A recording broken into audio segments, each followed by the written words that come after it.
How's it going, everybody? We are back for Movies and Mental Health. Going live here on the YouTubes. It's the way to be. It's way more fun than editing videos together and then uploading them because I've been slowly working on that. Shout out to Jimmy. I will get those videos done at some point. But going live, here's the thing about going live, boys and girls. You go live, you do the show, and then the show's over, and you move on with your day. But I'm Rob Fishbeck. With me here, as always, my co-pilot for Movies and Mental Health, Achille Carter. What's going on, bud? Mr. Fishbeck, how are you, sir? What is up? What is up is we are going to be talking about a lot of superhero movies tonight, which is something we've never done on this program. No. And is something I mean, don't get me wrong. I guess I talk to people. Actually, I do. I lied. I talk to people all the time about super movies. I talked to Jimmy about it for like an hour and a half when he was here the other week. Me and you talked on the phone about Cap 4, which we'll get to. But I don't talk about it as much as we did during like the heyday of when every superhero movie was just a banger. Like every single movie, you know. But we lost your video, so hopefully Achille. No, I'm here. I'll be back in 1 second. You can hear him. But yeah, so tonight Achille will fill you guys in a lot better than I can because I'm the movie expert. But we're here to talk about some superhero movies, specifically team ups. Yeah, and kind of everybody bringing their own bullshit with them to the table. And they're probably, many of them were disgruntled that they had to team up with other people because working as a whole, and you could use that as a sports metaphor with like a basketball team or a football team. They have to work together as a whole, as a team to accomplish and win, right? They say no man is an island. I challenge that theory every day, but teams are great. So I'm going to turn it over to you now that you're back. Let the people know what we're going to talk about. So today we're going to give a little seasoning first, and we're going to talk about Cap 4. Me and Rob have discussed. I do want to talk about all the Captain Americas, but I think I want to kind of focus on Captain America Winter Soldier, not on this episode, but eventually I do want to talk about that versus Cap 4 because they get a lot of comparisons, and a lot of the plot was was stolen. A bargain bin version of the Winter Soldier. But yeah, it's the darkened version. I didn't say that. Those are your words. I said bargain bin version. Don't be trying to get me canceled. I'm not. Shout out to Jordan, my boy in the chat. What's up, Mr. Ali? We're gonna have we'll try to keep it slight, rumor free, spoiler free for the most part. The only stuff we'll talk about is the stuff that kind of has been in the trailer for the most part. Then we're going to go into OG Suicide Squad. That's the one with Will Smith, not the newer one with Starro, which I'm not a huge fan of. But, I mean, we can throw that in if Rob wants to. We're going to talk about Guardians of the Galaxy. We're going to talk about Justice League. We're going to talk about the Avengers. So there's a lot on the plate. We're going to digest. We're not going to go as much into like a review. We're going to kind of just break down the psychology. Yeah, that's not like we're not just like telling the plot of the movie. This is about characters, movies, and mental health, mind, body, soul. Right? Yes, 100%. So, what's your overall? And me and Rob have lightly chatted about Captain America 4, but what's your overall thoughts on the movie? I think we just texted about this one. I don't think we talked about it like in depth on the phone. So look, I love Anthony Mackie.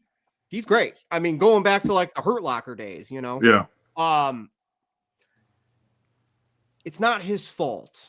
It's not Sam's fault. You know, the character. It's not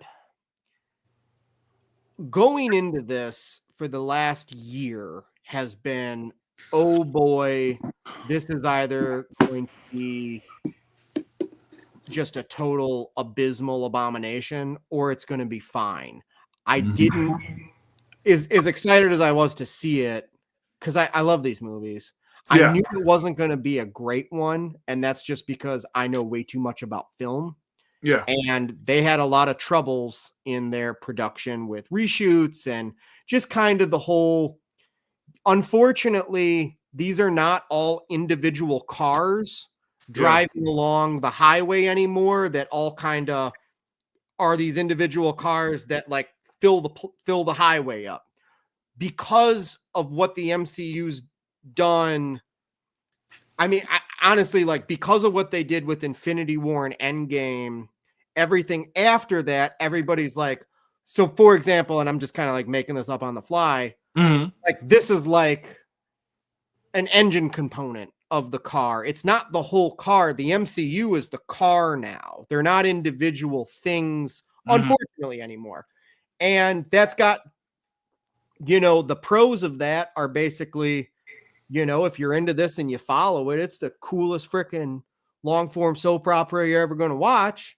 But on the negative side, if you haven't seen, and this isn't spoilers for the movie, but like kind of words to the wise, if you haven't recently seen the Edward Norton Incredible Hulk movie, you're probably going to be kind of lost during this film. If you haven't seen the Falcon and Winter Soldier limited series on Disney Plus, you're probably going to be lost during this. You're definitely going to be lost. Yeah. And my biggest thing with this was going in, it was like, I don't see how they're going to be able to pull this off.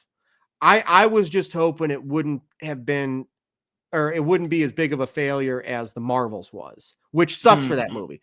It wasn't a good movie, but there was also 20 minutes of that movie that they cut out. And in retrospect, I wish they would have just left it in because at least maybe the plot would have made more sense. But overall, it was fine.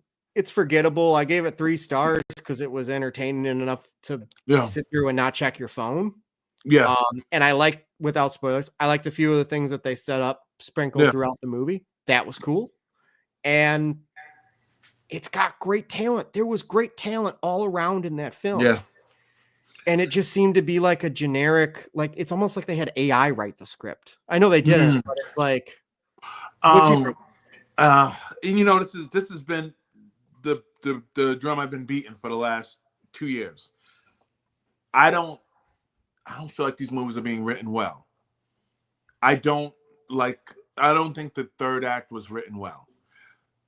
I just think that this is not a spoiler that Hulk fights that Hulk fights Cap. Red Hulk fights Captain America. In the trailer. It's in the trailer. Yeah. I'm not even talking about the fight. The concept it doesn't make sense. He would get destroyed by Hulk. And I know he's got his vibranium wings and his adamantium, all this stuff. I know he's got all the vibranium and all that stuff. I know that. Deadpool did do a good job with the script. But I don't. If you're talking about Deadpool Wolverine, I think, sorry, I didn't mean to cut you off, but like the first two, I think had a little bit more of a vision. This was kind of like, just like throwing stuff all over the place, see what sticks. A lot of it stuck. It was a fun movie. Yeah. Yeah. And I think that people were anticipating Deadpool Wolverine. I don't know that people were anticipating Captain America 4 like that. And unfortunately, it's going to get compared. Just like I've always said that when Gaga was Harley Quinn, she was going to get compared to Margot Robbie. And if you're going to compare the two, Gaga was okay. I don't think she was necessarily bad. I don't think she did anything wrong. But you're talking about Margot Robbie, who's probably one of the, preeminent actresses right now. Right. Well, especially now that she did. I mean, don't get me wrong. If you're an adult, you've seen The Wolf of Wall Street. So I've known her for 12 years. Yeah. But like because when she did Barbie, I'm sure there was a lot of people that went back and watched her Suicide Squad and all that stuff, you know. Kids. Yep. So overall, you gave it. I gave it a. It wasn't 4 stars. It wasn't 3.5 stars. It was somewhere in between like 3 and 3.5 stars. Again, I'm gonna see it with the fam tomorrow for the segundo time. So I mean, Let me know if it's better on rewatch. I'm not a. I've seen some movies where it's like that. The first Joker with Joaquin Phoenix, I didn't like it the first. It was okay the first time. I didn't like his rendition of the Joker until I saw it second and the third time. Then I was like, oh, okay, I get it. Jordan Ali, we are not going to talk about that Suicide Squad. You don't like the James Gunn one as much? We'll get to it later. We'll talk about it. I don't like it as much because I don't like Starro. But that's kind of because you don't like what? Starro. I don't like the villain in it. I don't like the big star. Oh, gotcha. Okay. Yeah. I also like the characters from the OG, like, you know, Deadshot and Bloodsport. They wash each other out. Yeah, they're Idris Elba and Will Smith were basically playing the same character. Yeah. Unless you're like really into this stuff, like I don't know what the difference is. You know? Right. So I mean, John Cena was really good in the new one. They had good people. What's up, Mr. Gippin, sir? A long time. Thank you for gracing us. But that's it. We can get into it. So I did want to say one thing off of your initial comment, which is like, people are going to compare and like going into this. You know whose fault this is? Disney. Oh yeah. Because Disney did not try at all whatsoever over the last 12 months to get people excited about this movie at all whatsoever. I mean, like, look, you can't sit there and tell me with the kind of money that they have, they couldn't hire like 2 or 3 Gen Z like marketing people that know how to like work social media and like know how to do, you know, what, like, why was Anthony Mack? Maybe he was, I don't want to put my foot in my mouth. Why was Anthony Mackie not on the Hot Ones show? Yeah. Why was he, you know, like those types of things? Why was there not like some, I'm not into TikTok, but like some TikTok video to get people to go, oh, they're making another cat movie? Because I kid you not, I have talked to 3 people in the last couple of weeks. It's been like, oh, what have you seen in the theater? I saw Cat 4. They made a 4th one? Yeah. That's not, look, no, that's not a good for Disney. No. And if Disney's sitting there thinking, oh, we don't need to market these things, it's the MCU. Everybody knows the MCU. Hey, it's not really working out for you guys so well. You know, you're other than Deadpool, Wolverine, which I count it, but I don't because it was a Fox property. Yeah. The Marvels and this are the last 2 like Disney proper projects. Yeah.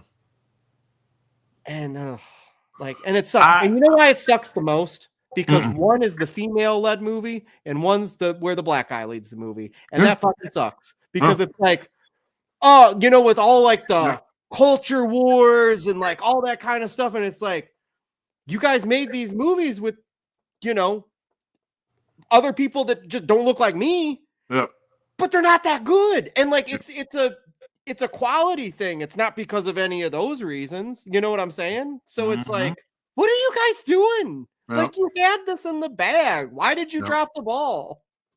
I you know, just kind of like to echo some of what you're saying. I don't.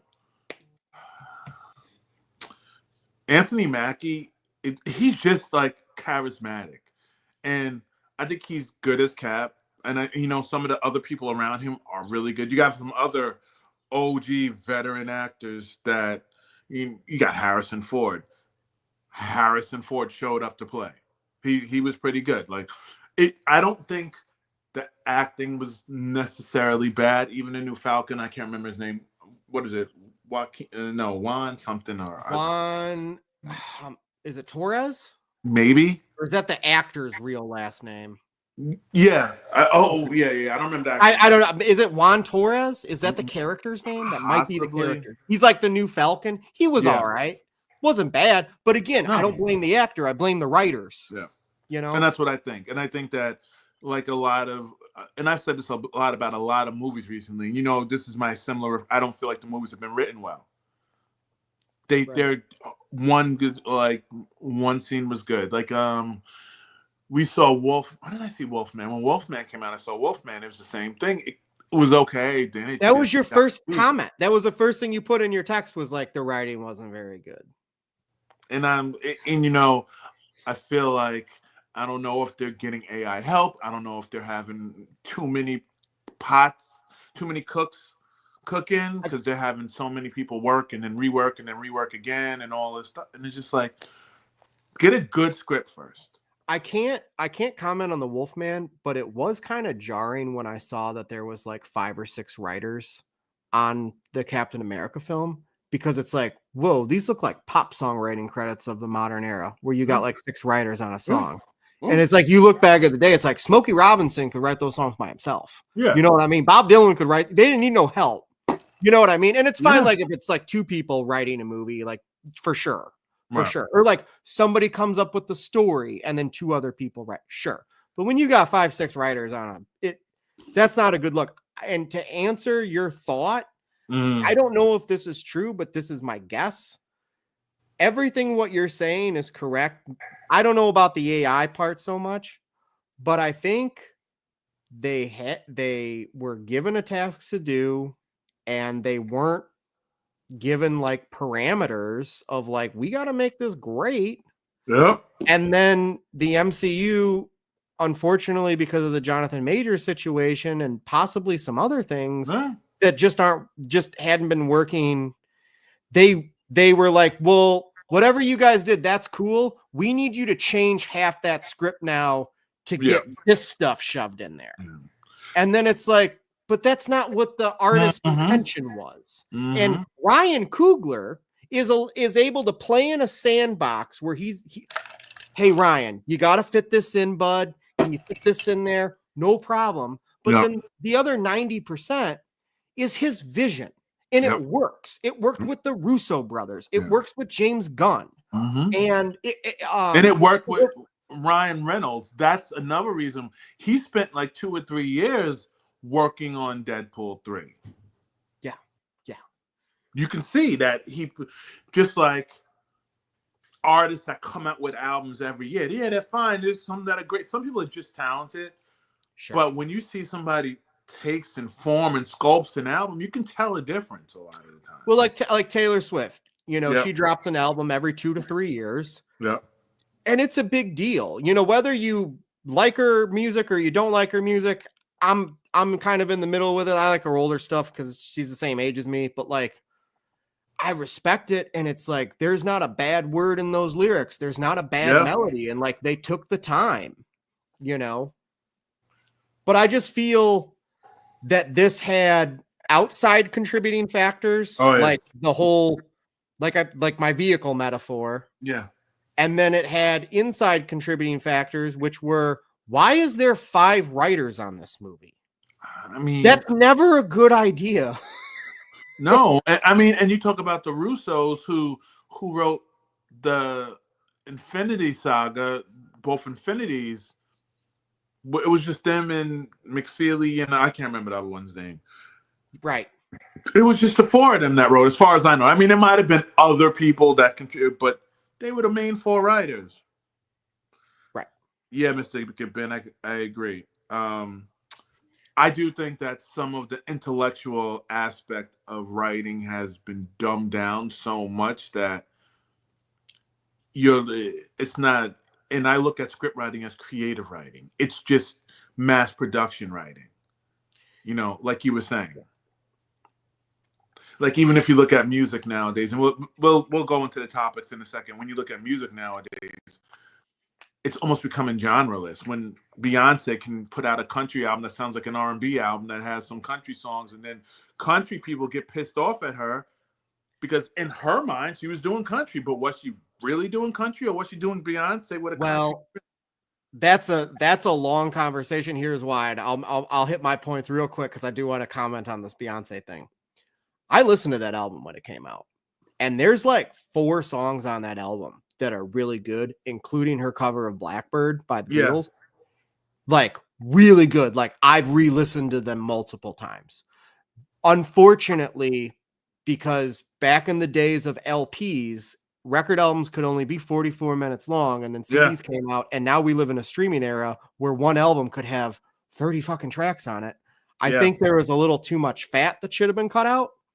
And to your point, there were some songs on there that I was listening to going, this isn't country. But then I stop myself and I go, well, neither is most of the stuff that's on country radio by people that are supposedly in the country business, because they've been ripping off black artists for the last 15 years with rap and hip hop and track beats and all this kind of stuff in country music. So I find it very interesting. She wins the Grammy for Country Album of the Year, which I don't really care. I think she won for album of the year, but I keep saying it wasn't. I know it wasn't country.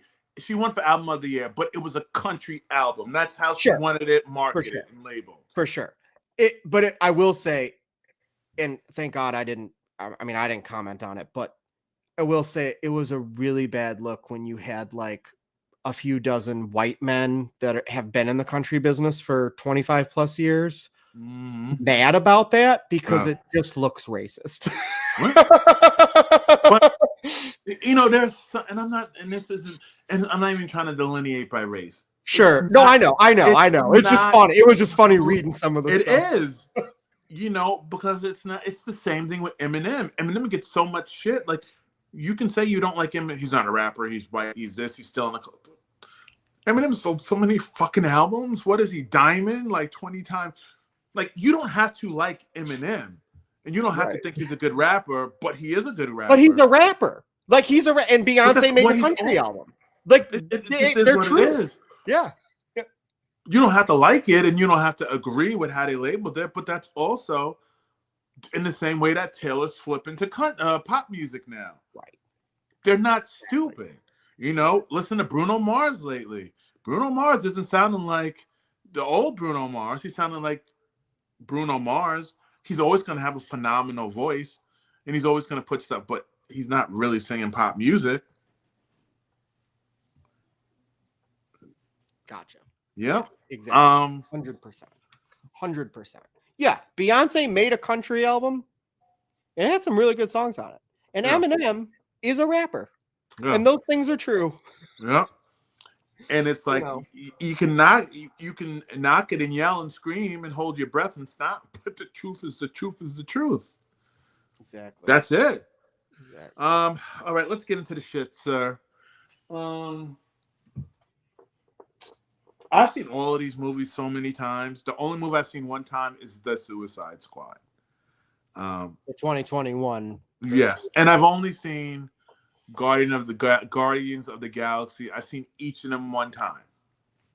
So we can start there. We could start with Guardians and then we'll go into Suicide Squad. We could do that.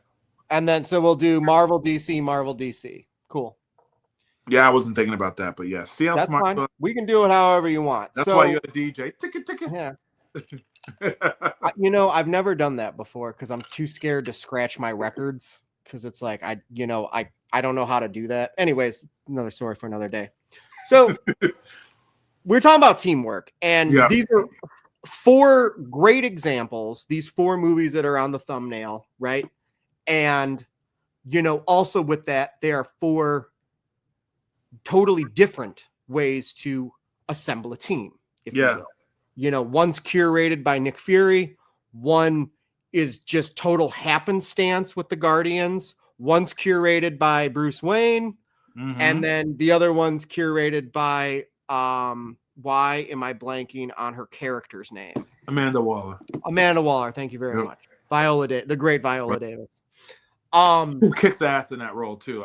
Aren't they supposed to be doing a TV? They are, and they're still doing it. They got some kinks to work out. They'll get there. People like her. People like Amanda Waller. Going to be good. Sure. And she's gonna be in what's it called? What's the John Cena thing? Peacemaker. Peacemaker. You know, that's probably how they're going to transition it. Because isn't Gunn working on Peacemaker now? Season Or 2 should be coming out either this year or next year. But anyways, I want to get back to the. Yeah. I can talk too long to begin with. So with the Guardians, you have these wildly different people. I mean, Drax is on the warpath to kill the person that killed his family. Yep. Okay. Star-Lord's basically just Han Solo. He's just all about getting that cheddar cheese, getting that cash money, Zoe Saldana, or Gamora rather. Gamora's heavily, she left her dad and it didn't end well and blah, blah, blah. And then you got Rocket and Groot who are just like, anyways. So what do we notice when they get put in there in that prison scene? And they all realize, oh shit, we got to work together to get out of this prison.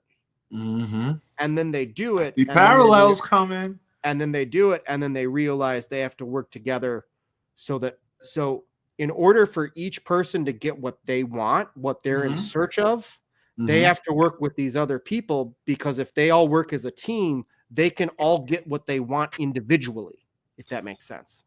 But again, that's just me kind of basically describing the plot to the movie.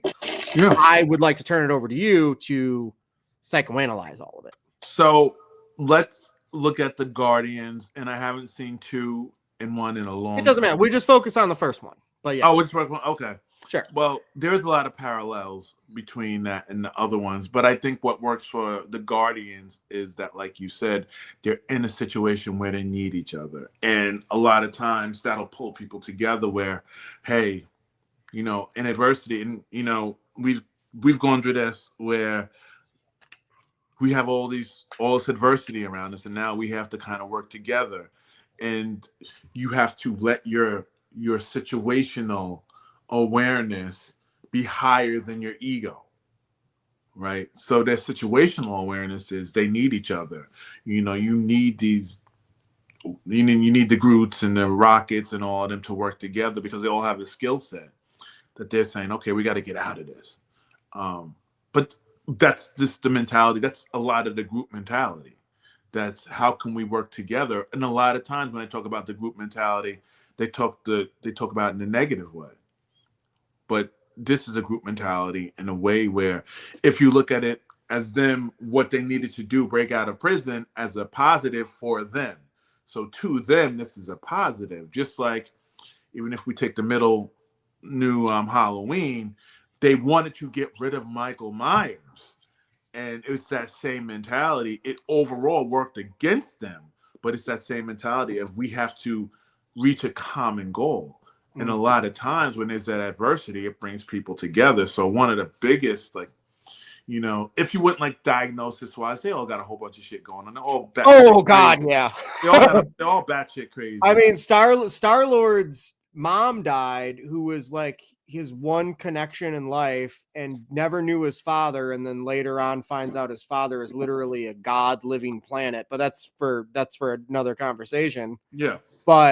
And then he's abducted by Yondu, and taken to outer space, kidnapped into outer space as a child. Yep.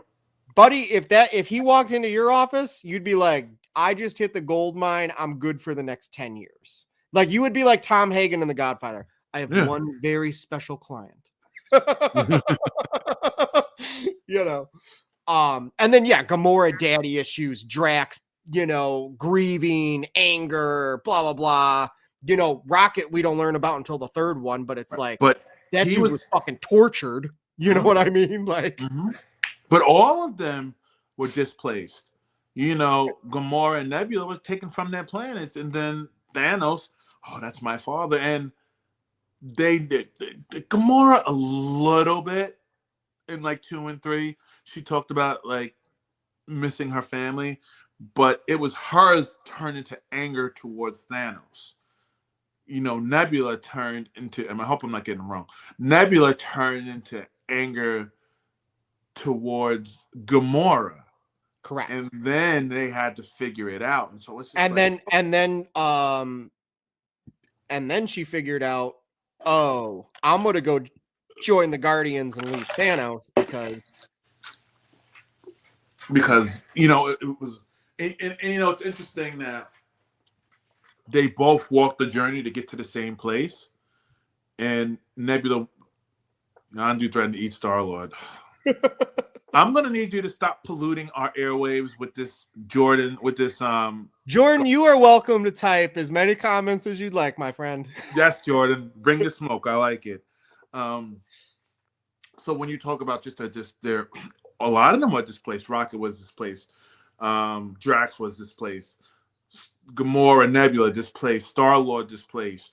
Rocket, I don't know if I said Rocket, but Groot displaced. All of them almost are all like adopted kids that ran away and then they grouped up. It's Right. almost like Lord of the Flies. Which I've never read or seen a movie on, but I've heard enough about it. I feel like I understand the vibe. Yeah. But all the kids were on the island and they had to take over because the kids had to run the island. So they left and then they were their own entity and they formed their group. And I think the dysfunction, but the commonality of their journeys is what kept them together.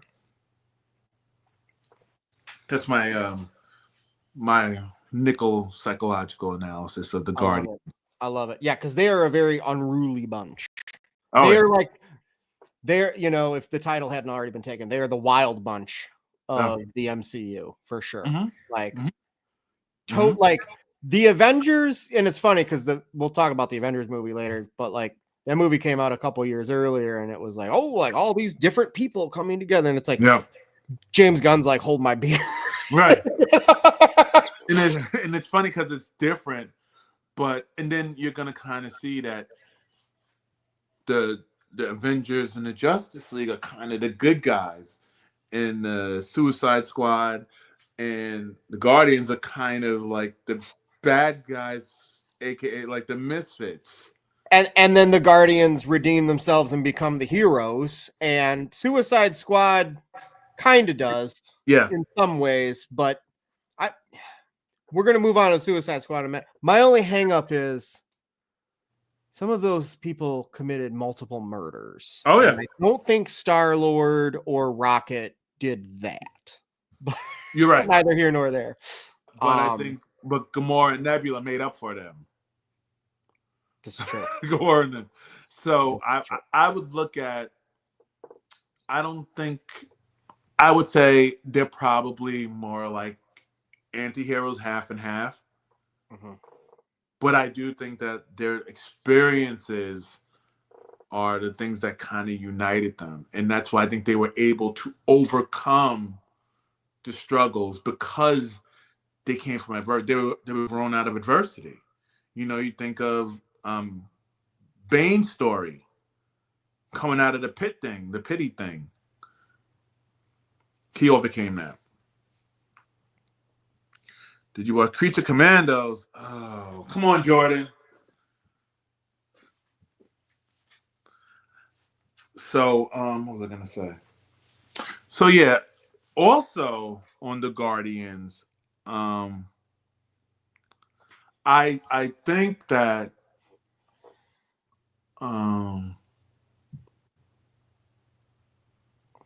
who would you say is the leader of the Guardians? Would you say Star-Lord? All right, so here's what I'll say. Okay. So this is gonna you might be surprised because I'm gonna do some psychological mumbo jumbo for a second. You have the perception, you have the way you see yourself, and you have the way others see you. And then you also have kind of like what you do, and then you have what other people let you do or let you think you're doing. Yeah. So here's what I'll say about that. And it was really funny, different movie, but when Thor was on the Guardianship and they were having like the ego battle. Yeah, the Asgardians. Yeah. So what I'll say is, yes, I think at the end of the day, Star-Lord is the leader because he's the captain of the ship. In the same way, which I don't want to talk about this subject because this and the internet it's like oil and water. But to me, Han Solo was the leader of the group in the original Star Wars movies, not Luke Skywalker. Like Han Solo, because he was the one that was flying the ship and like knew where to go and knew, Luke was a young boy still. Like he was, like to quote like the Night Man Cometh, he wasn't a man yet, know, that kind of stuff. Now by the second movie, they're all top dogs. Kind of by like the second, third Guardians, they're all top dogs. Same with the Avengers, like Tony and Cap are kind of the leaders in the first one, but then by the time we get to the later ones, like there's way more top dogs. But here's what I'll say. I think at the end of the day, it's kind of more like Rocket and Gamora. I can see them. Because Drax, like, no offense to Drax as a character, but he's the muscle. He's not the brains. Rocket's a smart dude. And Gamora knows what's up. Look at how far she made it in life, right? So my theory is, and this is just my theory, Gamora and Rocket kind of knew, like, okay, for Star-Lord's ego, he likes to think he's totally 100% in charge and knows what's up. We're going to let him think that. But then when he comes up with some crazy scheme, we're going to be like, hey, how about we do this? And then Star-Lord will more than likely go, yeah, let's do that. That's a good idea. And then we all win. I agree. What do you think about that? No, I agree. I agree that in the same way that I think Drax can turn invisible eating chips. I haven't caught up for one reason. We used to get the Paramount Network. We stopped getting because cable in between seasons. And so it's like $1.99 to rent the episodes. And because it's not readily available and I have to like go search to rent them is the only reason I've not caught up on them yet. But I will. We'll get there. Sorry, go ahead. No, you're good. I do think that, so if we're going to juxtapose that, and we're jumping ahead, all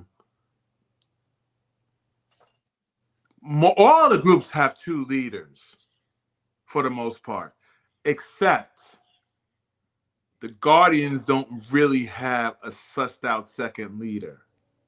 Sure. Because you would agree, like, on paper, Star-Lord's the leader. I would say that, and you go billing wise. So if you want to go into the politics of it, you put Chris Hemsworth and Chris Pratt in a movie. Well, you're not going to make one a higher billed person than the other. Right. Like but that being said, like, with all due respect, Zoe Saldana was slaying it in movies before Pratt was. Now, Pratt's my boy because I've been watching him on Parks and Rec since day one. Yeah. Right. But I get what you're saying. I mean, she's covered makeup, but like Zoe Saldana. But Zoe, she's not. I mean, I get what you mean. She's in Avatar. She's in this, and she's in Guardians, and what else? And she's just in anything that's in the top 10 biggest box office movies of all time. And Amelia Perez. She really, I don't think she's ever done anything else. Like it's like, oh well, let me make a couple of $1 million real quick. But the thing is that I think you're correct, but I don't think that. I think if it's Gamora, then her and Nebula kind of work with each other. I think they're kind of a dysfunctional duo. And that's why I would say that Chris Hemsworth is going to be the one that, out of all of them, he's going to make the most money. If you want to be realistic, like his paycheck's the highest. Probably. You're talking about Pratt or Hemsworth? Hemsworth. Oh, Hemsworth. Okay. Hemsworth's going to make the most money. Then I'll probably say maybe Pratt and Zoe Saldana are about the same. Then it probably goes down. And I'm sure that who's the one that does Rocket's voice? What's the man that does Rocket's voice? I'll give you a hint. BC is the initials. Oh, yeah, that's right. Bradley Cooper. Bradley. That's what I said. Bradley Cooper. But Bradley Cooper he really wanted that Oscar for Maestro. He really wanted. I'm sure he did.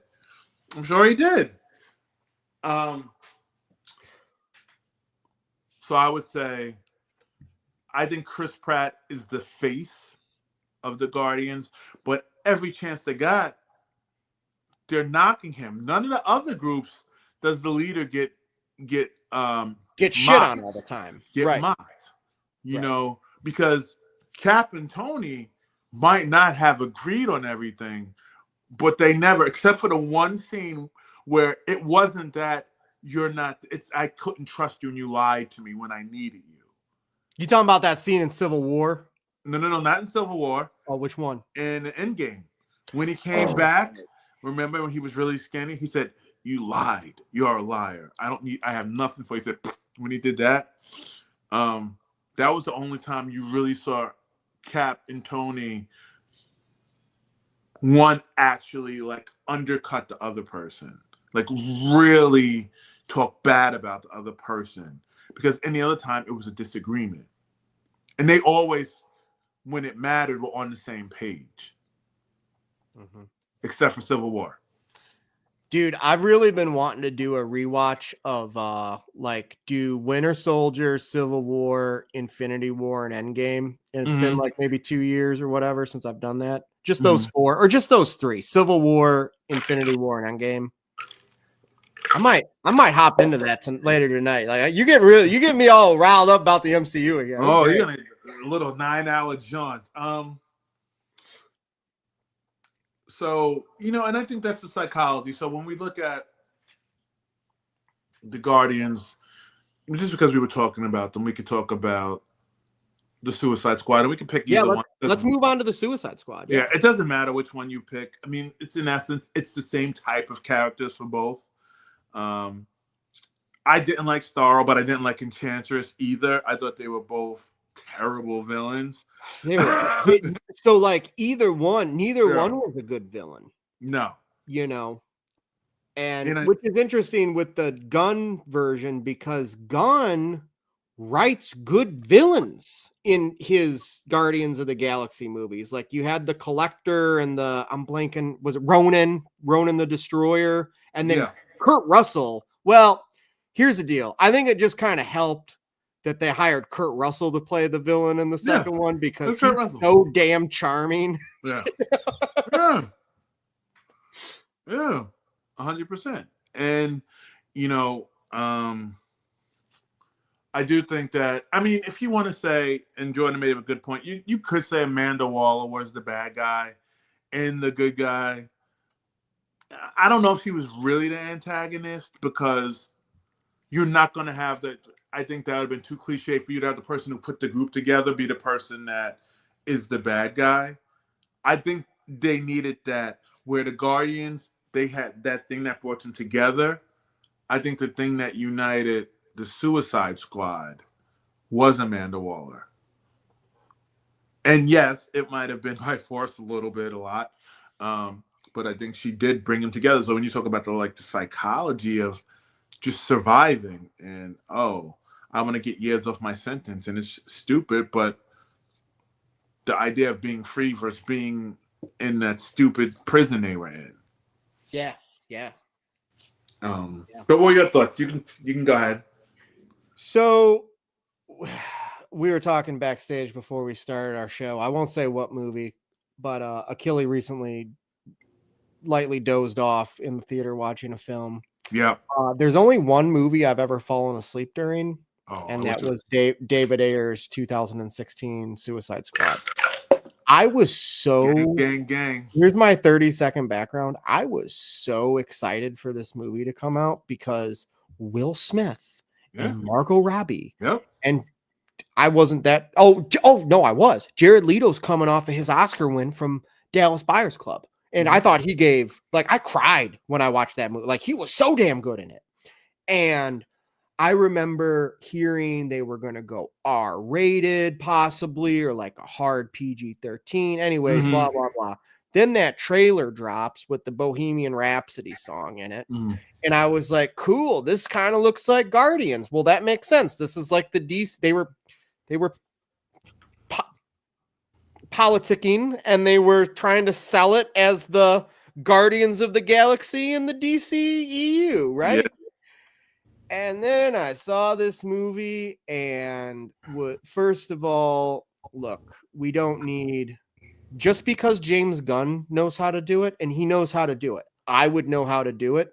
Haven't made a movie yet being the key word, but I would know how to do it. You got to do it correctly.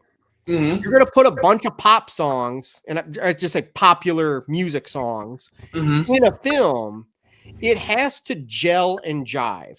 And I was getting like Creedence Clearwater Revival and like every bad guy got their own classic rock intro song. But it was like introducing your players for your hockey team. Like, here, coming up next, here's this guy, and you see him like for 5 seconds lifting weights in the prison gym or doing something, bad or whatever, and you're like, wow, look at how a badass this is. And then that was it, where I feel like Guardians had so much more natural backstory, and this had no backstory to the characters at all, other than Will Smith's character, Deadshot. Other than him, nobody got a backstory. So you have no attachment to the characters. And an hour and a half later, they're flying around with quips and jokes, and I'm like, this just ain't working. And I kind of conked out like a light. But I don't want to. I know you really like this movie, so that's the only negative stuff I gotta say. No, talk your shit. And then, by the way, when you come up here in a couple months, remind me. I have Margaret, my sister, who's been on this channel before, so I can say her name. She used to work at the movie theater. I know, take a drink. And I have posters from the 2016 Suicide Squad, and I don't want to throw them out because I'm a hoarder, but I'd rather them go to a good home. Thank you. I like it. So no, I like it. I like the OG Suicide Squad because I do think that Harley got a backstory. I don't think that it was a complete backstory because they cut out a lot of Jared Leto's parts. And whether you like Jared Leto or don't like Jared Leto, I don't think he even had a chance to prove himself in this movie.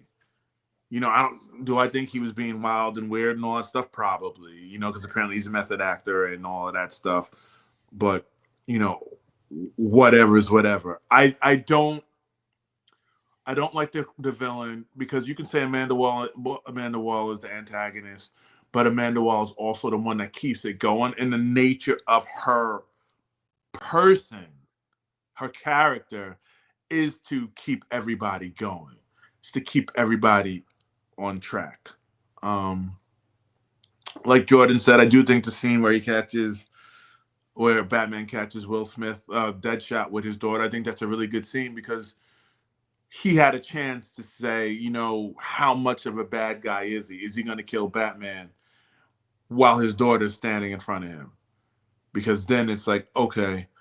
But I do think what they did okay with Will Smith, they humanized him.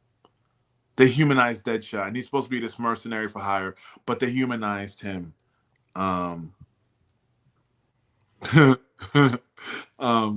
They humanized Deadshot because he didn't shoot Harley either when he had a chance. So I think the story was good. I think the Harley and Deadshot component of it was good. I think Katana was okay. I think it was just shoved in though, and I didn't really get to breathe. Rick Flag, I thought was okay, but it's that whole I'm tortured because you are holding my girlfriend in a vase. You have a heart, and that whole thing. I mean, that part was that was very much, what do they call it? Convenience. But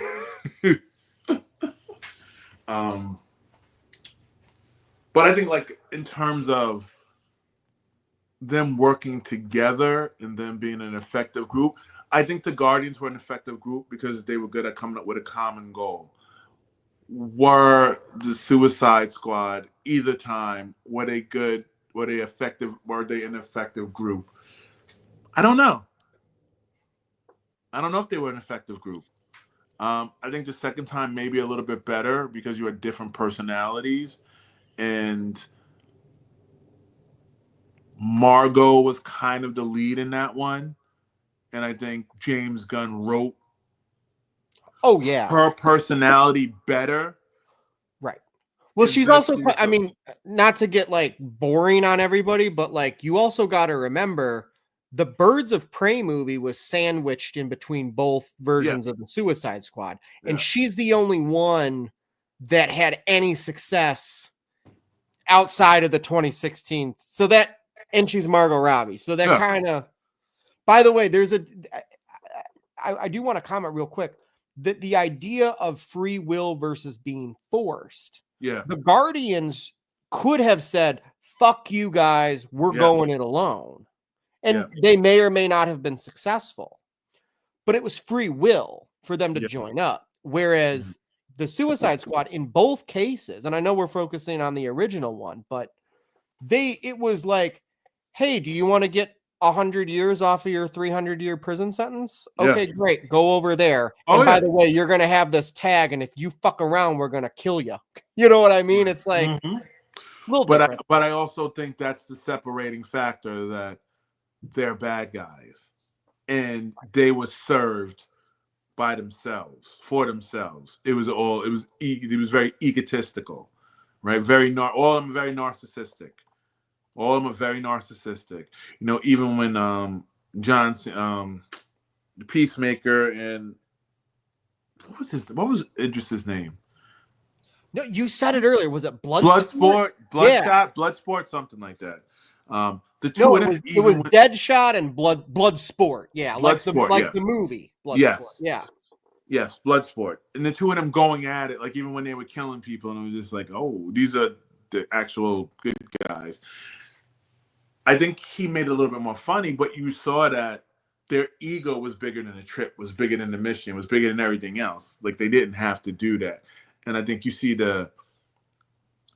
when Margot Robbie in the first one was like, "What? We're bad guys," and it was, and that's true. So I think the intrinsic nature of sending bad guys to do good guys' work, quote unquote, that runs into a risk.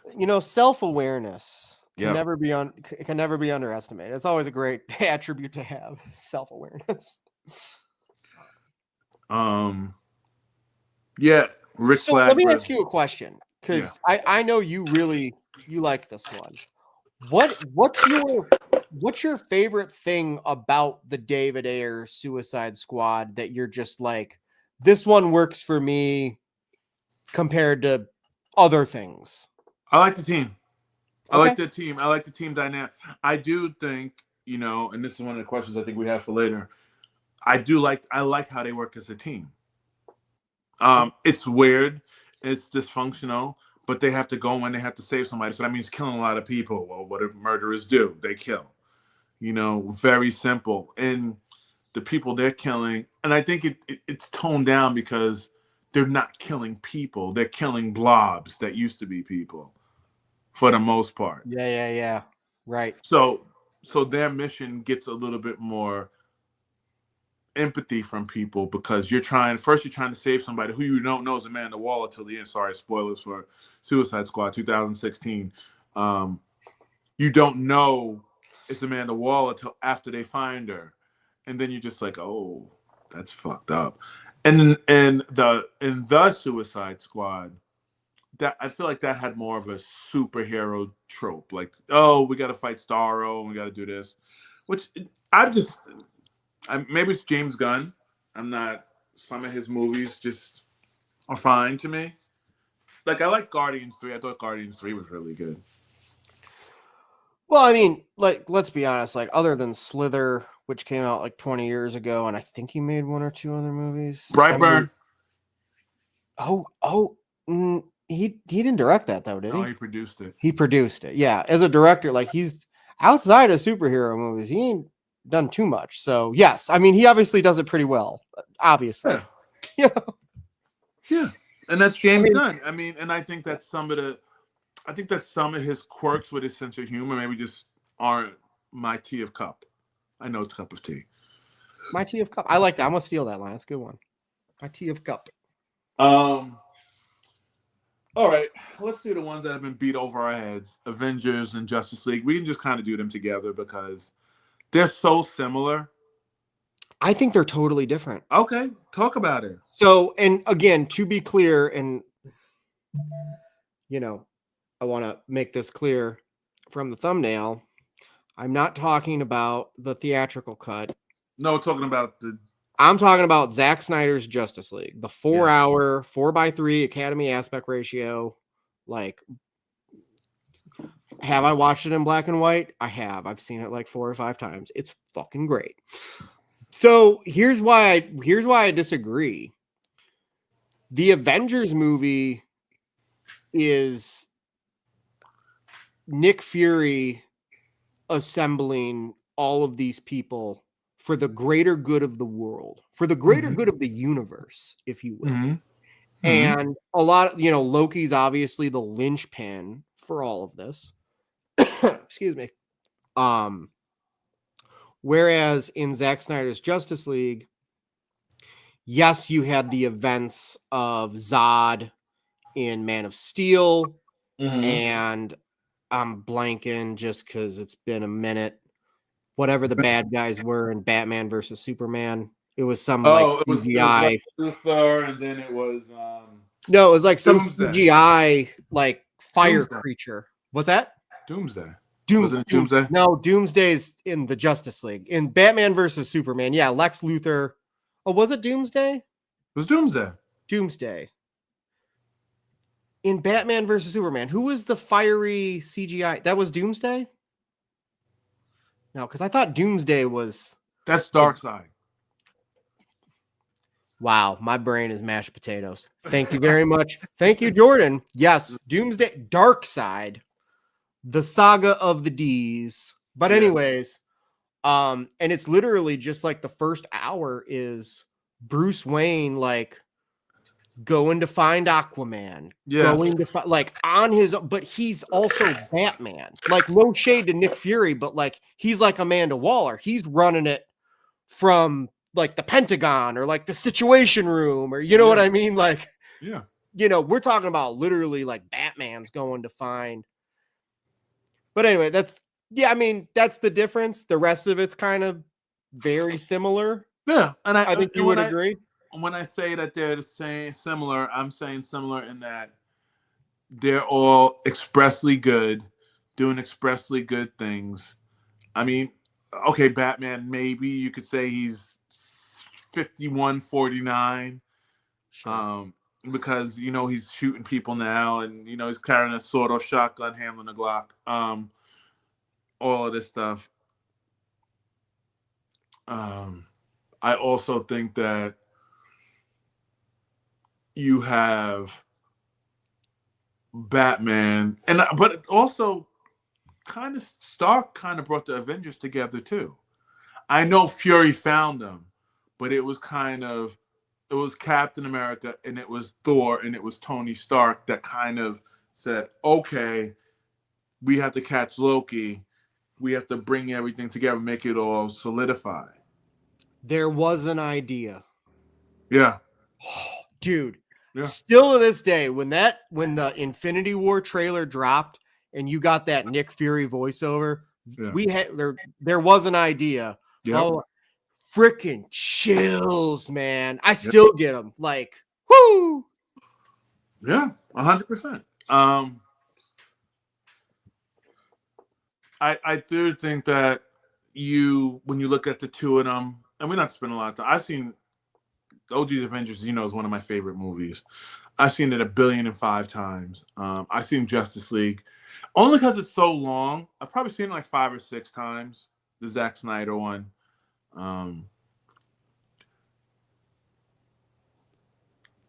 They're brought together, but where I think that the Suicide Squad and the Guardians work is that they know they need to work together. And the Justice League and the Avengers, they're solo people who are trying to figure out, how can I be? And I think Wonder Woman or Batman says something like, we have to figure out how to work together. Sure. Well, and I think the other difference is as well is that with the Guardians and the Suicide Squad,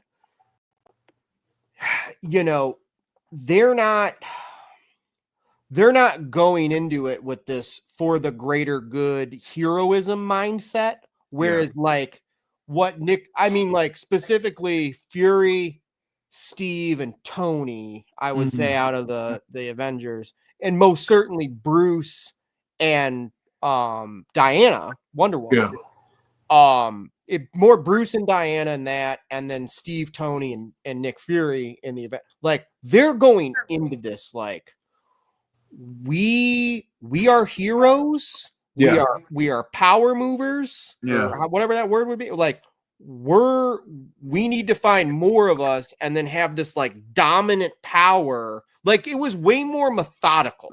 Yeah. Does that make sense? Whereas like Guardians, it's like, hey, we all want to win, right? All right, well, let's all hop on this ship and go find the Collector and defeat Ronan. You know what I mean? Like, does that make any sense? Yeah, 100%. And I think that, like you said, a big piece of this is I think the Avengers knew they had to, it was a mission, they had to figure it out. But Coulson got killed, and that allegedly brought them together. You know, all this stuff happened. And then it's because the problem with the super strong people is you have to show them flawed, and they have to find their flaw, and then they have to try to recuperate or, you know, make up for it. But what I like about the Suicide Squad and what I like about the Guardians is they are flawed. Thor doesn't have a lot of flaws. Like Hulk doesn't have a lot of flaws. Even Tony, when he was like, you take away blah blah blah, he was like, oh yeah, I'm a philanthropist, billionaire. He's like, you always got to answer, Stark. You're right. Hold on. John asks an interesting question. Of all the characters you mentioned, who do you think is the most altruistic? I don't know what you mean by altruistic. Rob needs definitions for big words sometimes. Thank you very much. I might like to pretend that I pretend I'm a part-time therapist, but I'm not, or a psychoanalyst, but I'm not. I'm just Rob. And I'm just Achilles. So you bring them all together, and it's like, okay, I'm used to being an individual. I have to work as a team for both sides, and I think that was the hard part for them. I don't think that either like the Avengers or the Justice League doubted the mission. They knew what they were there for. Where the Guardians and the Suicide Squad, whichever version you pick, they were kind of like reluctant. A little bit they tried, in the Suicide Squad, they were trying to save Harley because Harley was one of them by then. So I get that. A disinterested concern. Well, that's Steve. Yeah, I think. But so I shouldn't say unfortunately. The thing with Steve is, and I think this might get lost, Steve literally was frozen in time for decades. Yep. So the only thing he had to kind of fight for or like hold on to or a reason to fight to protect was Peggy. And yes, she was still physically alive, but she wasn't the Peggy in his mind. The other person was Bucky, and he was psyoped and MK Ultra Manchurian candidated into being the Winter Soldier for a hot minute, and then he ended up becoming a good guy eventually. You know, but like, whereas Tony has money to protect, he has Pepper to protect, he has Happy Hogan, you know, and I'm just using like real basic rudimentary examples of this, but like, they're like, again, it's like, why are you going to fight?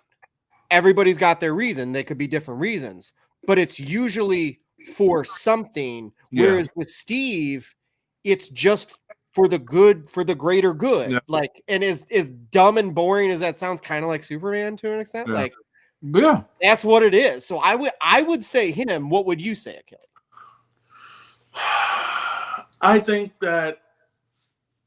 Tony's the same. I think most of them, I would say Tony definitely. I would say Cap 1,000%. I would say Mackie because of Cap. Rhodey because of Steve. I think they all kind of had like-minded goals, and I think all the Avengers had a like-minded goal. Maybe not Bruce per se because he's the Hulk, and I think he just wanted to smash things. But I think later, as he became Professor Hulk, then he fell in line. So I think the Avengers wanted to do good and stop Thanos. The Justice League wanted to do good and stop. And then with the Justice League, honestly, because if we're talking about the Zack Snyder film, yeah, we don't even Jesus Easter Sunday Superman until like 3/4 of the movie. Yeah.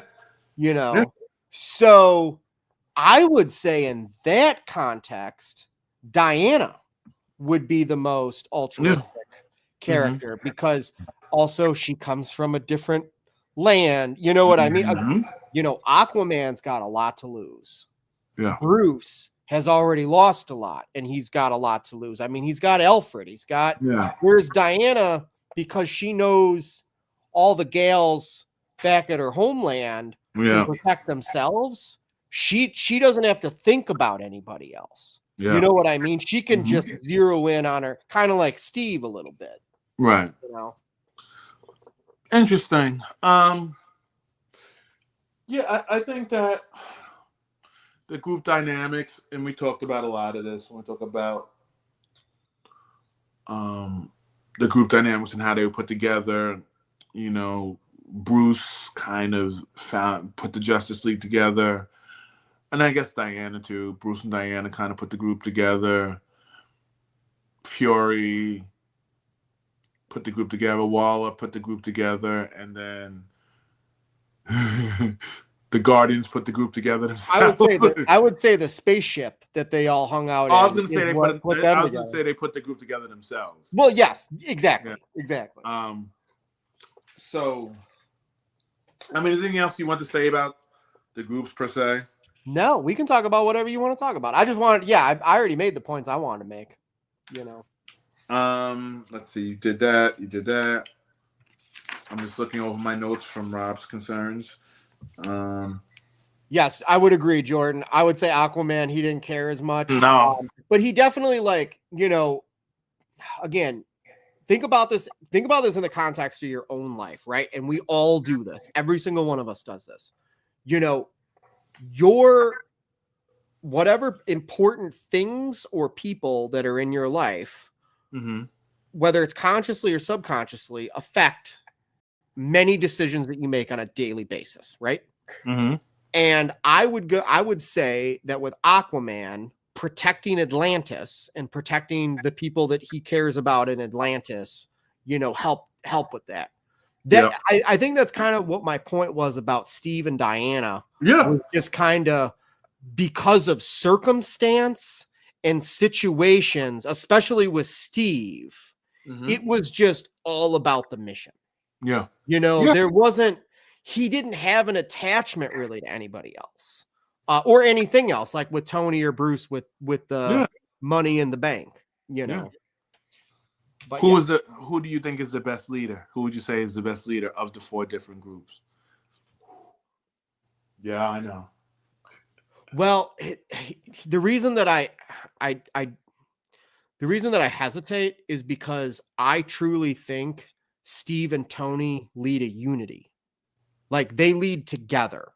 And obviously we see this in Civil War where there's a split and there's one ideology versus another ideology with the Sokovia Accords. Yeah. And it's not too different than real life. But the point is like Steve and Tony go so much further together as a union, as like one brain, than they would go separately because they check themselves.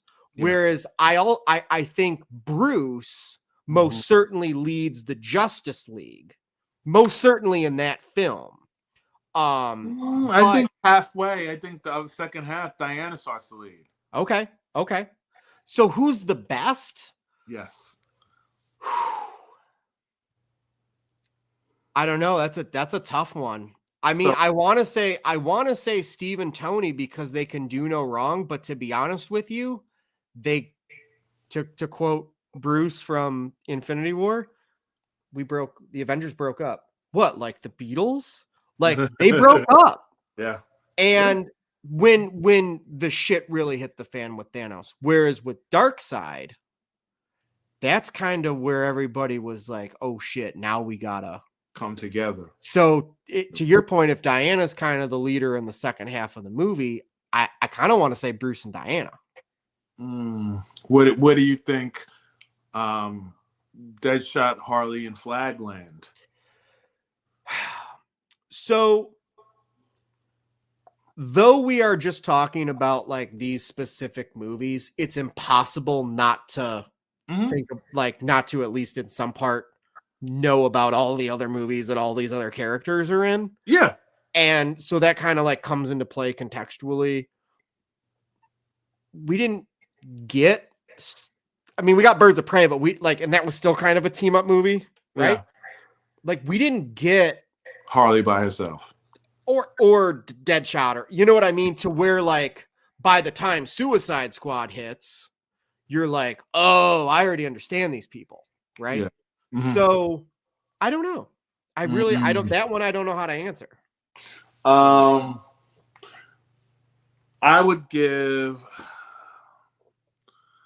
would say Tony and Steve are probably the best leaders because of the juxtaposition they have to each other and of who they're leading.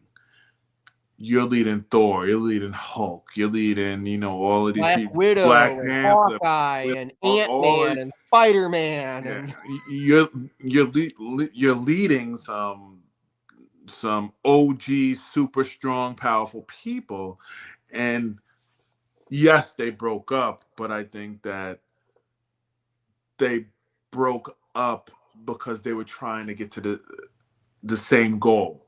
I don't think their goal changed. I do think Bruce and Diana were very close, but I also think that, you give Deadshot, Harley, and Flag, they had to come together for a common goal. The goal was stupid, who they fought. It's really dumb. But I don't think Flag wasn't a bad guy. He was a good guy. And both of them, even when spoilers for the Suicide Squad, when he dies, that's kind of like a Coulson type of effect for the squad. right. And I do think that I think Star-Lord, I don't know. I don't think he's a bad leader. I think Rocket is an okay leader. I mean, I think they're okay. I don't think they really. I think they were a good group, but they worked more independently when they needed to. I feel like, because most of their movies they were off doing separate missions. But I do think that if I was going to say who was like the creme of the creme, I would say definitely Steve and Tony, probably just because of the magnitude of who they had to lead And the iconography of it all. Oh, yeah. I mean, like Oh, yeah. that, like those two together. Yeah. It's like Steve and Tony. I mean, right up through the end of Endgame. I mean, what was it? It was Steve that said Avengers Assemble, and it was Tony that ultimately destroyed Thanos. Yeah. And it's like, what a freaking duo, man. Yeah. Mhm. How cool is that? Dude, I really want to rewatch those movies now. That's good. Who's Plus, the biggest too, if I start with Civil War, I get at least 20 minutes of Chadwick. So, it's a good day, right? Oh, yeah. 100%. I like that. Who's the biggest wild card out of everybody, out of all the groups? So did you ever watch It's Always Sunny in Philadelphia? No, I know you're talking about. Okay. Charlie Day. So Charlie's the wild card on Sunny. So who's the Charlie? Sure. I would say, well, with the Avengers, if we're just sticking with the, You can do it by group. Well, yeah, but like, I guess if we're, but which version of the Avengers? If we're sticking with the original, like the original 6, Yeah. Hulk, because it's Oh, totally unpredictable when something's going to happen and he's going to become Hulk. With Guardians, probably Rocket, because he says crazy things and does crazy things. yeah. But then he comes up with this like genius, like invention or Yeah. maneuver Yeah. or whatever. And you're just like, holy crap. No what? That's why you get one of the good chairs, on the ship. Yep. And then with Justice League,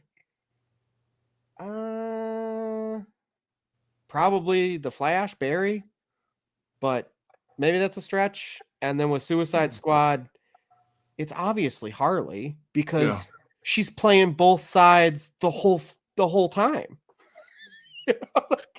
What do you think? Yeah. The Avengers. Maybe I'll switch it up and go with a little Thor. I think Thor's a wild card. I think he's super strong. I think him and Hulk kind of go back and forth between who's stronger, but I think that he's had a bigger arc than Banner has. I'm not counting the terrible Hulk. Honestly, I would say Thor has the best arc in the entire MCU. Yes, I liked him up until Love and Thunder. Well, yeah, I forget that movie exists sometimes. No shade to anybody, but that's a lot of shade. But like, I'm talking about the arc from like when we meet him in Kenneth Branagh's Thor, through like the end of Endgame, like when he's like, oh, let's kill him properly. When he's the Big Lebowski, fat Thor, and he goes, let's kill him properly this time. The Suicide Squad, that's tough. Probably Harley. You could also make a argument for the Fire guy because he played a big role. And the Guardians. I'm a Gamora fan. I like Gamora. I love Gamora. She's awesome. I love her and Star-Lord's like saga together and then apart. Here's a fun question. Again. Which group is the most effective group?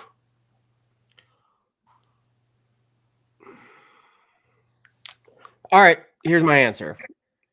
Definitely not the Guardians. Definitely not Suicide Squad. And no shade against either one of them because they both can accomplish small goals. Yeah. And also no shade because, again, I'm sticking with 2012 Avengers because then the Avengers just keeps growing and they become like an impossible to defeat entity, right? Yeah. Huh? My answer is going to be Zack Snyder's Justice League, because you got to remember it's Cyborg, Flash, Wonder Woman, Batman, Aquaman, and then 3/4 of the way through the movie, they Jesus Easter Sunday Superman. That's it. And they defeat Darkseid, which is the Thanos or Galactus in the DC comic books. Does that that would be like if Hawkeye and Black Widow and Thor, Cap, Tony and Thor, whatever, those 6 could defeat Thanos, which they couldn't. They but they never defeated Thanos. That's the funny part. They never really defeated him. Yes, they won. But they never defeated him. He was whooping all he had because he squared off against them at the end of Infinity War. All right, so John's got a great question, and you can still play along. You'll know how to play along, even though you don't watch Sunny. It's a trope. It's a constant bit on Sunny. Brains and brawn, like who's better. So, and I like John's caveat of leaders excluded. So, like not the top dogs. Best brains and best brawn. The easy answer for Guardians is brains is Rocket and brawn is Drax. I agree. And then like what would you say for Suicide Squad? Who's like the brain and who's the muscle? Croc's like the muscle, but Killer Croc. But I mean, but they weren't. But they weren't like I'm big and tough. They were like trying to outthink people. Would you say it was Amanda Waller because she was like literally the brains of the operation? Yeah, I will go with that. Yeah. Have a good night, Jordan. Thanks for coming by. Have a good night, Jordan, sir. I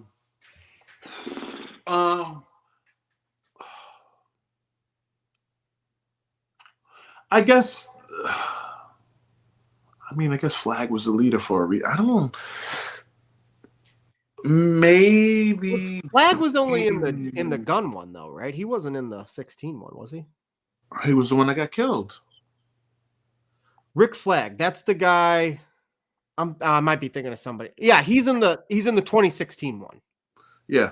Okay. He was in the new one too. I thought he was in the new one too. I thought he same actor or different actor? Same actor. Okay. Did he get killed? I thought he was the one that got killed. Again, full disclosure to anybody that's watching this. I don't know. I probably logged 250 movies last year. Oh, God. I used to do this thing periodically where I would spend 10 minutes every like 4 or 5 months and like refresh my brain with like, and I would just like go on Wikipedia and oh yeah. And it's like, as soon as you see it, everything comes back. I haven't done that in a few years, so I am a little foggy, so I do apologize. No, you're fine. It's been a long 10 years, kids. Okay. Oh, I know. Let's go wild and crazy. I'll say Harley Braun. No, I'll say Katana Braun, Deadshot Brains. Yeah, outside of Waller, I would definitely say Deadshot was definitely for sure, because Harley's just thinking about herself the whole damn time. Yeah, you know what I mean. Yeah, the second one not as much, the new one, the OG one, but I think the Suicide Squad, but the first one, they were such dicks in that movie too. That's also who else? Who would Avengers? Hulk. Well, Hulk's obviously the Braun and the brains. I was saying just OGs. No, my answer, I'm gonna open it to the entire like Avengers roster. But yeah, go ahead. Or you can open it up to the whole roster. Oh, if you're gonna say the whole thing, I would say Brains, Vision, and I would say Braun, Scarlet Witch. Okay, I'm gonna say Braun, Captain Marvel, because between let's be honest, the three most powerful people in the MC or in Marvel is Jean Grey, Captain Marvel, and Scarlet Witch. My opinion. Yeah. And I know Jean Grey is not in the MCU. Whatever. I'll go Scarlet Witch for Braun, or Captain Marvel for Braun, and I'll go Brains. I'll go with Peter. Peter Parker, not Peter Quill. Peter Parker. No. Because, dude, you just think about that scene in Infinity War when he's just like spiderweb and everything inside the spacecraft, talking about that old movie Aliens. Yeah. And like saves Tony's ass. How about that scene in Civil War when like Tony first goes to get him? Yeah, and he's got like all that tech that he garbage picked out of dumpsters and like wild. And he's like, "Oh yeah, dope computers out of it." Yeah, for sure. Oh yeah, he's super. Thanks for that question, John. Those are fun discussions to have. Yeah. All right. Last question, and then we'll skedaddle. Who would you switch out if you could switch out the leaders, just the leaders? Which group would benefit from which leaders being added to them? So now we said the leaders are Cap and Tony. We said the leaders are okay, I got my answers. Go ahead. So with the Avengers, we are literally going to find out in a year what it is like to have the Avengers fight some crazy big bad guy without Steve and Tony. So time will literally tell. Yeah. With the Guardians, I could see swapping out Peter Quill for Thor. Ooh. They might be even wilder, depending on what era of Thor we're getting. Okay, Yeah. than Peter Quill, because as crazy as he is, he's like his quirks are like good soundtracks and some funny jokes. Yeah. But he's pretty. Thor's a wild guy. But that would be so much fun, and that's really what I was hoping Thor: Love and Thunder was going to be, was like a Guardians Thor. Yeah, I think that would have been better. Yeah, for sure. They wasted one of the greatest actors of our time, Christian Bale, in that movie. Oh, and another great actor of our time, Russell Crowe. Remember when Russell Crowe played Zeus in that movie? Oh, I think if you gave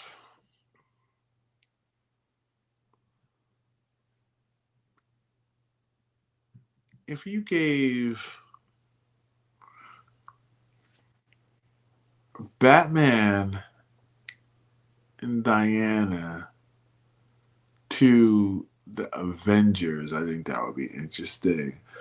Because Batman, we can switch universes. Okay, cool. Yeah, no, I said any of the 4 teams. Yeah. If you took the leaders from the 4 teams and you Dude, said, could you imagine having Bruce and Diana lead the Avengers? Like the Avengers that we have like in this era, where you got Hulk and Thor and Black Widow 2 and Hawkeye 1 and 2 and Captain Marvel, and even if you went with the core like 12 from the end of Infinity War. Sure, yeah. And imagine having Batman and Wonder Woman leading them. Because I think Captain America I know he's a tactician, but they never really showed him in that role necessarily. He would just say, do this. That was more the first. But he's not an innovator like Bruce is. Like, think about all the stuff that him and Alfred make in the Batcave. You know what I'm saying? Mm-hmm. Like, and no shade to Tony. Like, he obviously built the Iron Man suit, and like he's great with tech, and so is Peter. But like, could you imagine Peter Parker and Bruce Wayne working with Siri? Shuri? Yeah, dude. For sure. And Ironheart. I mean, throw Ironheart in there too. We got a little tease of her in Wakanda Forever. And then think about Diana, because she's such a diplomat. Yeah. She's so good at speaking and like talking to people. So she would be great in terms of keeping unity, because you think about it, like a lot of the riffs, take Civil War, for example, the riffs that they would have, even outside of the Civil War movie, the riffs that they would have, you could see Diana going, I'm not going to do the voice, but like, I'm not going to do the Gal Gadot accent, but like, think about it, everybody. Like, we need to work together for the common good. And she's so well spoken. I think Bruce and Diana leading the Avengers, they could literally defeat Galactus and Doomsday and Thanos and Darkseid. They'd be unstoppable. And again, that's no shade to Steve or Tony. What if you take the Avengers and just drop Diana and Bruce with them? Imagine. You're only going to hear this out of my mouth once. That movie would be better than The Godfather Part 2. Movie I still haven't seen. Well, you got 4 hours to spare. No, I don't. That's what people would be like, oh, should I watch The Brutalist? And after last year with like Killers of the Flower Moon and Oppenheimer and stuff, my response to these texts I would get would be, do you have 4 hours to spare? Should I watch Oppenheimer? Well, yes. Do you have a dictionary of thesaurus and a nuclear How much do you understand about physics? Cool. So let's talk about it. But I think we should do next month. Maybe we should do a little comparison of all the Captain Americas. I think that would be fun. The trilogy, all of them. All 4 of them? All 4 of them. Okay. But again, we're not doing a breakdown of each. We just going to like touch on them because most people have seen them and just because I really want to look at Civil War and I really want to look at Cap 4 because you have both of them in like kind of similar situations, and then you have Black Captain America and White Captain America and their experiences and the things they're going through, and I think it's just different, which I think is interesting. But we can talk about it, peeps. All right, so this is the most random thing you're ever going to see on this channel. I promise you this, but let me tell you, I'm going to monologue for a second. Achille doesn't know where this is going, but it's going to go somewhere really cool here in a moment. So I do 1 to 2 loads of laundry a week, clothes, and I wash my socks, underwear, and towels separately and warm water. I don't lose things. I keep track. I am maybe a little bit of a collector. I don't like the hoarder word. Yeah. Et cetera, et cetera. One of the things I've prided myself on for a long time is that I don't lose socks ever. You know how they say the dryer steals socks? They don't steal them from Rob. Okay. So I had to run a couple weeks ago. I went on a little trip and I just had a quick load of laundry to do. A couple hoodies, some sweatpants. I just threw the socks in. I just mixed it all together. Washed it on cold. Okay. Long story short, I get back. I do another load of laundry and all my laundry is dumped on the bed and I'm finding whatever, right? So I'm pairing all my socks and I have a missing sock and I go, no. Comb the bed, under the bed, whole room, the dryer, the pathway from the dryer to the room, the whole shebang. Long story short, this hoodie, I have 2 of these. One has a drawstring still in it. This one doesn't. This hoodie, it sits on the back of this chair all the time, except when I wash it. It's my den office chair or office hoodie. As we were talking, I went to go scratch my arm and I put my hand in my sleeve. Achille, watch the screen. Look what was in my sleeve. Your sock. My missing sock. Thank you very much. I yield my time. You're a fool. I love it. That's hilarious. My sock was in the arm of my hoodie. It somehow got in there between the wash machine and the dryer. And it's not like I shake my hoodie out. I just take it and I come and I hang it on the back of my chair. Yeah. There's the freaking sock. John, Mr. Get Ben totally derailed the show. No, totally derailed the show. But go ahead. John said, I'm here for this paranormal sock story. All right, brother. Let's skedaddle. Another good show. Very dense today. A lot of stuff. You got anything you'd like to plug before we get out of here? No. I mean, Everyday Experts will be back hopefully soon. I gotta wrangle some guests, but I've been working a lot. So this is where we've been kind of hanging our hat. I'm going to try to pop onto some other shows. Yeah, dude. I echo what you're saying. Just busy, busy, busy. Like I said, I'm still trying to edit some videos. Me and Jimmy recorded some Letterboxd reviews a couple weeks ago. So yeah, busy, busy, busy. But look forward to this. So we'll do this probably in the next 4 to 6 weeks, I would say. Something yes, like sir. That. But is there anything social media, anything you want to plug or? No, sir, not right now. I'm in the process of possibly working on a new book, so we'll see. The inquiring minds, I'll let you know over the next couple of weeks. We both have been writing. How about that? Yes, Rob has been writing good stuff. I've just been trying to be like Rob when I go. I've just been writing long form stuff, like stuff that'll drive you to crazy town. But that being said, trust me, you don't want to follow me on social media. I don't really go on there anymore. You can find me here. If you must reach out to me, I will. You can find me. I'm fine. But outside of that, if you need help, any of your friends need help, CarterLifeCoaching.com. CarterLifeCoaching.com. I do it. This is what I do. You got t-shirts? It's a hoodie, yeah. You got any t-shirts though? I can make you one. I'm making some. I'll make you one. We'll talk. Because me and Achille here are going to be seeing each other in a couple months. So Yes, really sir. looking forward to that. That'll be fun. Part 2. The sequel. All right, kids, have a good night. We'll see you later. Joker out.